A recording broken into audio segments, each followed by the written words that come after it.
کلمہ لا الہ الا اللہ کا اقرار کہ بندہ لا الہ الا اللہ کہے، یہ اسلام میں داخلے کا دروازہ ہے اور یہی انسان کی نجات کا ذریعہ ہے۔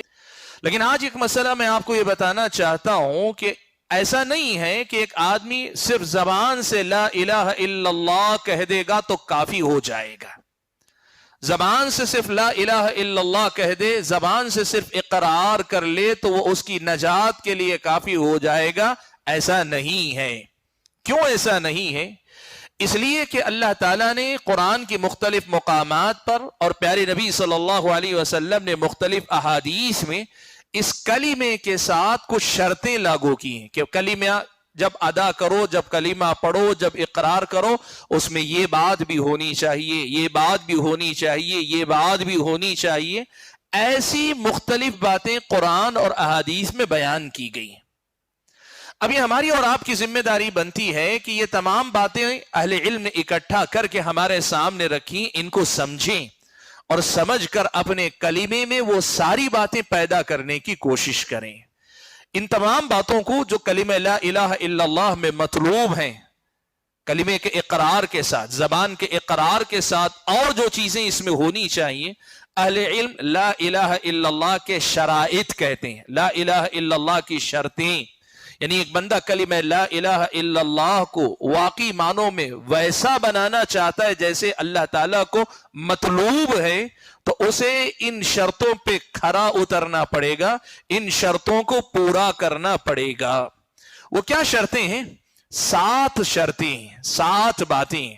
یہ جو 7 شرطیں ہیں، ان سب کو بندہ جب تک پورا نہ کرے اس کا کلمہ اللہ تعالیٰ کے پاس پورا نہیں ہوتا ہے۔ کیا شرطیں ہیں؟ اہل علم نے 7 شرطیں گنائی ہیں۔ علم، یقین، قبول، انقیاد، صدق، اخلاص اور اس کے ساتھ محبت، یہ 7 شرطیں ایک ایک کر کے میں آپ کو بتاتا ہوں۔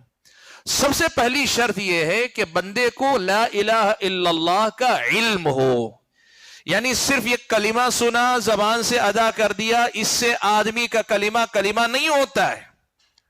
اس کا جو معنی ہے، لا الہ الا اللہ کا جو اقرار کر رہا ہے، اس اقرار کا جو معنی ہے، لا الہ الا اللہ کا جو معنی ہے، وہ معنی جاننا ضروری ہے۔ ایک وہ آدمی جو صرف زبان سے لا الہ الا اللہ پڑھ دیتا ہے، اسے معنی نہیں معلوم ہے، یہ کلمہ اس کا قابل قبول نہیں رہتا جب تک وہ اس کے معنی کو نہ جانتا ہو۔ یہ جاننا کہاں ضروری ہے؟ اس کی دلیل کہاں ہے کہ جان کر ہی کلمہ پڑھنا چاہیے؟ قرآن میں اللہ نے فرمایا الا من شہد بالحق وهم يعلمون، جو حق کی گواہی دیں تو اس حال میں دیں کہ وہ جانتے ہوں کہ وہ کس بات کی گواہی دے رہے ہیں۔ اور پیارے نبی صلی اللہ علیہ وسلم سے یہ بات صحیح سند کے ساتھ مروی ہے کہ آپ صلی اللہ علیہ وسلم نے فرمایا کہ من مات وهو يعلم ان لا الہ الا اللہ دخل الجنہ، جو بندہ اس حال میں موت کو کا سامنا کرے، انتقال کر جائے کہ وہ لا الہ الا اللہ کو جانتا ہے، یعنی اس کے معنی کو جانتا ہے، اس کے مفہوم کو جانتا ہے، الفاظ اور معنی دونوں کی واقفیت اس کے اندر ہے، اللہ کے نبی نے فرمایا وہ جنت میں جائے گا۔ تو پہلی شرط ہے کہ بندے کو معنی معلوم ہونا چاہیے۔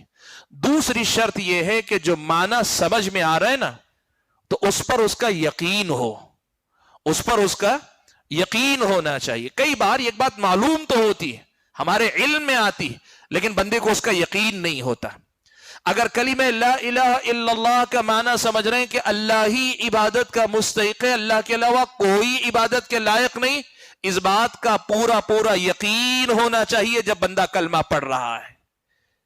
اللہ کے نبی صلی اللہ علیہ وسلم نے یہ شرط اللہ کے نبی صلی اللہ علیہ وسلم نے لگائی، طویل حدیث ہے۔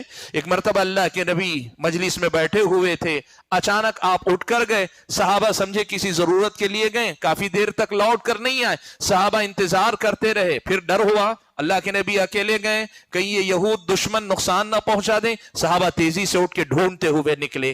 سب سے پہلے حضرت ابو ہریرہ، اللہ کے نبی ایک باغیچے میں بیٹھے ہوئے تھے، سب سے پہلے حضرت ابو ہریرہ اس کی جو پانی کی نالی وہاں سے گھستے ہوئے پہنچ کر اللہ کے نبی کے سامنے ساری گفتگو کی، ہم پریشان ہیں، آپ یہاں ہیں۔ مختصر یہ کہ اس حدیث میں اللہ کے نبی نے اخیر میں یہ فرمایا کہ اے ابو ہریرہ جاؤ، اس حد بندی کے باہر یہ جو باغیچہ, اس باغیچے سے باہر جس سے بھی ملو, وہ اگر کلمہ لا الہ الا اللہ کا اقرار کرتا ہو, مستیقنا بها قلبہ, اس طرح کہ اس کا دل سے اسے یقین ہو, تو اسے جنت کی خوشخبری سنا دو. تو اللہ کے نبی نے کیا شرط رکھی؟ مستیقنا بها قلبہ, کہ بندے کو اس کے معنی کا یقین ہونا چاہیے.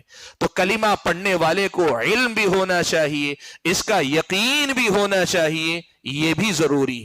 تیسری چیز ہے کلمے کو بندہ قبول کرے.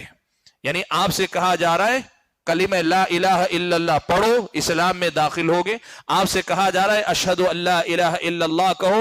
مختلف اوقات میں اس کلمے کا اقرار آپ سے کروایا جا رہا ہے, دعاؤں میں کروایا جا رہا ہے, اذان میں کروایا جا رہا ہے, قرآن کی تلاوت کے دوران کروایا جا رہا ہے, یا کوئی ضرورت پر آپ سے پوچھ رہا ہے. اس کلمے کو قبول کرو, اس کا انکار مت کرو. اس لیے کہ مشرکین کا طریقہ کیا تھا؟ انہم کانوا اذا قیل لهم لا الہ الا اللہ یستکبرون. وہ اللہ پر ایمان رکھتے تھے, لیکن جب ان سے کہا جاتا لا الہ الا اللہ, اللہ کے علاوہ کسی کی عبادت نہیں ہونی چاہیے, یستکبرون, منہ پھیر کر چلے آتے, پیٹ پھیر کر چلے آتے. قبول ہونا چاہیے, اس کلمے کو قبول کرنا چاہیے. اس کا مطلب یہ ہوا توحید کی بات آپ کے سامنے رکھی جائے, بلا چوں چرا توحید کی بات کو آپ کو قبول کرنا چاہیے. اگر آپ توحید کو قبول نہیں کر رہے تو آپ کلمے کو قبول نہیں کر رہے. مشرکین کا یہی مسئلہ تھا. مشرکین اللہ کی عبادت کرتے تھے, اللہ کا انکار نہیں کرتے تھے. مسئلہ یہ تھا کہ وہ اللہ کی توحید کو قبول کرنے کے لیے تیار نہیں تھے. لا الہ الا اللہ کے لیے تیسری شرط یہ کہ اس کو قبول کرنا چاہیے. یہ مشرک جو کہتے تھے, انہم, مشرکین کا جو معاملہ تھا, انہم کانوا اذا قیل لهم لا الہ الا اللہ یستکبرون, کہ ان کا معاملہ یہ ہے کہ جب ان سے لا الہ الا اللہ کہا جاتا ہے اس کے لیے تیار نہیں ہوتے. اللہ کے نبی نے صفا کی پہاڑی پہ جب چڑھ کر سارے عرب کے, معاف کیجئے, سارے مکہ کے لوگوں کو اکٹھا کر کے اللہ کے نبی نے کہا تھا کہ دیکھو ایک کلمے کا صرف مطالبہ کر رہا ہوں, اگر پڑھ لو گے نا سارے عرب و عجم کے لوگ تمہارے تابع ہو جائیں گے. کہا ایک نہیں, پڑھ سکتے ہیں, کئی کلمات بولو. اللہ کے نبی نے کہا لا الہ الا اللہ, سارے کے سارے مکر گئے, یہ نہیں پڑھ سکتے ہم. تو کلمے کو قبول کرنا, اور کلمے کا جو معنی توحید کی بات ہے اسے قبول کرنا. آج آپ بتاؤ کتنے ایسے مسلمان ہیں ان کے سامنے یہی توحید کی بات واضح طور پہ رکھی جاتی ہے, اس کو قبول نہ کرنے کی ان کے پاس کوئی بنیاد نہیں ہوتی سوائے اس کے کہ ہمارے آبا و اجداد کا یہ طریقہ نہیں تھا, وہ توحید کی بات کو قبول نہیں کرتے ہیں. جو توحید کی بات کو قبول نہ کرے اس کے کلمے کی بھی اللہ تعالیٰ کے پاس کوئی قدر و قیمت نہیں ہے. اس لیے کہ توحید کو قبول نہ کرنا دراصل اس کلمے کا ایک انکار کرنا ہے. یہ قبول ہے تیسری شرط. چوتھی شرط ہے الانقیاد. الانقیاد کا معنی یہ ہوتا ہے کہ آدمی سر تسلیم خم کرے, سرنڈر کر دے. یعنی اب یہ کلمہ مجھے معلوم ہوا, میرا یقین بھی اس پہ ہو گیا اور میں نے قبول کر لیا, اب اپنے سارے معاملات اسی کے تابع کر دوں گا. یعنی میرے سارے معاملات میں توحید اتر آئے گی, سارے معاملات میں شرک سے برات ہوگی, میں سرنڈر کروں گا, اللہ تعالیٰ کے حوالے اپنے آپ کو کر دوں گا, غیر اللہ سے ناتا توڑ کر اللہ کے حوالے ہو جاؤں گا. اللہ نے فرمایا وَأَنِيبُوا إِلَىٰ رَبِّكُمْ وَأَسْلِمُوا لَهُ, تم اپنے رب کی طرف پلٹو, لوٹ کر آؤ, رجوع کرو, اور اسلیموا لہ, اس کے سامنے سرنڈر ہو جاؤ, اپنے آپ کو اس کے حوالے کر دو.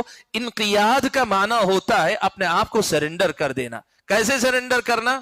اب تو ہی تو ہے میرا معبود, تیرے علاوہ کوئی میرا معبود نہیں, میں اپنے آپ کو سرنڈر کر رہا ہوں, تیرے حوالے کر رہا ہوں, میری ساری عبادتیں اب تیری ہی, میری ساری ریاضتیں اب تیری ہی, میں اپنے آپ کو تیرے حوالے کر رہا ہوں. قل ان صلاتی ونسکی ومحیای ومماتی للہ رب العالمین. اللہ کے نبی آپ کہہ دیجئے بے شک میری نماز, میری قربانی یا میری عبادت, میری زندگی اور موت اللہ ہی کے لیے جو رب العالمین ہے, اپنے آپ کو حوالے کر دیں ہم اور آپ. یہ ہے چوتھی شرط. پانچویں شرط کیا ہے؟ پانچویں شرط ہے کہ آدمی کلمے کا اقرار کر رہا ہے تو اس میں سچا ہو اقرار, صدق. پانچویں شرط صدق. آپ جانتے ہیں منافقین بھی کلمے کا اقرار کرتے تھے, منافق بھی کلمے کا اقرار کرتے تھے, کلمہ پڑھتے تھے, لیکن کیا وہ اس اقرار میں سچے تھے؟ نہیں, ان کا دل ان کے ساتھ نہیں تھا. تو بندہ کلمے کا اقرار صدق دل کے ساتھ کرے. اللہ نے فرمایا اذا جاءك المنافقون قالوا نشهد انك لرسول اللہ. جب منافقین آپ کے پاس آتے ہیں تو کہتے ہیں ہم گواہی دیتے ہیں کہ بے شک آپ اللہ کے رسول. واللہ یعلم انک لرسول. اللہ جانتا ہے کہ یقیناً آپ اس کے رسول. واللہ یشہد ان المنافقین لکاذبون. اللہ تعالیٰ گواہی دیتا ہے کہ بے شک یہ منافق جھوٹے ہیں. یعنی آدمی اقرار کر رہا ہے تو اقرار میں بندہ کیا ہونا چاہیے؟ سچا ہونا چاہیے. جھوٹ موٹ کا اقرار نہ کرے, سامنے کچھ دل میں کچھ یہ نہ ہو. آدمی سچا ہو اپنے اس اقرار کے اندر, کلمے کے اقرار میں. اور چھٹی شرط اس کلمہ لا الہ الا اللہ کے لیے یہ ہے کہ بندہ اس اقرار میں مخلص ہو. بندہ اس اقرار میں مخلص ہو. کیسے مخلص ہوگا؟ دیکھیے, مخلص ہونے کے لیے دو باتوں کا خیال رکھنا پڑے گا. ایک تو یہ کہ کلمے کا اقرار کر رہا ہے تو اس کے بعد عبادت صرف اللہ کی, اللہ کے ساتھ مخلص رہے. اور دوسری چیز یہ کہ اس کلمے کے اقرار سے اسے اللہ کی رضا ہی مقصود ہو. دنیا کا کوئی مفاد, دنیا میں کسی نقصان سے بچنا, دنیا میں کوئی فائدہ حاصل کرنا, یہ مقصد نہ ہو. کلمہ اللہ کے لیے ہی پڑھے. اس توحید کا اقرار اللہ ہی کے لیے کرے. اس توحید کا اقرار کسی نقصان سے بچنے, کسی فائدے کے حاصل کرنے کے لیے نہیں, اصل اللہ تعالیٰ کی رضا اور خوشنودی کے لیے اور اللہ کی جہنم سے بچ کر اللہ کی جنت میں جانے کے لیے ہو. دنیاوی کوئی مفاد اس کے سامنے نہ ہو. بندہ مخلص ہونا چاہیے, اخلاص کے ساتھ کلمہ پڑھنا چاہیے. کہاں ہے اس کی دلیل؟ پیارے نبی صلی اللہ علیہ وسلم سے حضرت ابو ہریرہ رضی اللہ تعالیٰ عنہ نے پوچھا کہ اللہ کے نبی, روز قیامت آپ کی شفاعت, آپ کی سفارش کس کو ملے گی؟ اللہ کے نبی نے کہا کہ ابو ہریرہ, تمہارے اندر جو علم کی جو تڑپ ہے, جو حرص ہے نا, اس حرص کی وجہ سے مجھے معلوم تھا کہ یہ سوال مجھ سے تم ہی سب سے پہلے کرو گے. پھر اس کے بعد اللہ کے نبی صلی اللہ علیہ وسلم نے فرمایا اسعد الناس بشفاعتی یوم القیامہ من قال لا الہ الا اللہ خالصا من قلبی.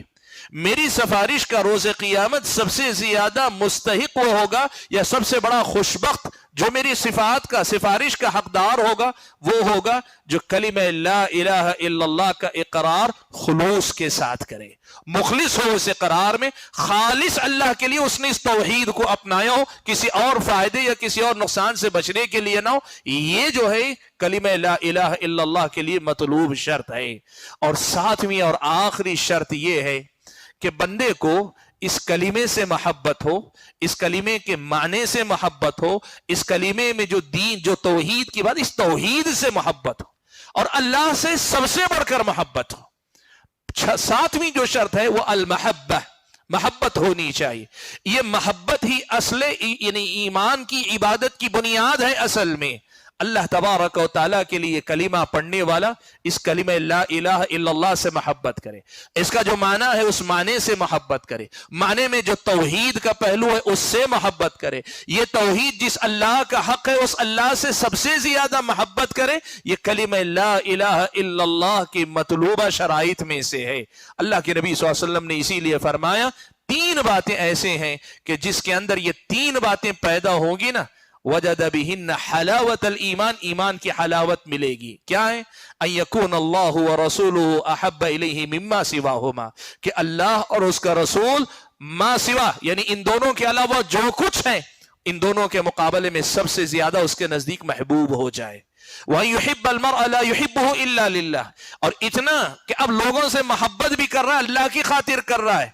مفاد کی بنیاد پہ دوستی یا مفاد کی بنیاد پہ دشمنی نہیں, اللہ کی خاطر محبت کرنے والا ہو رہا ہے.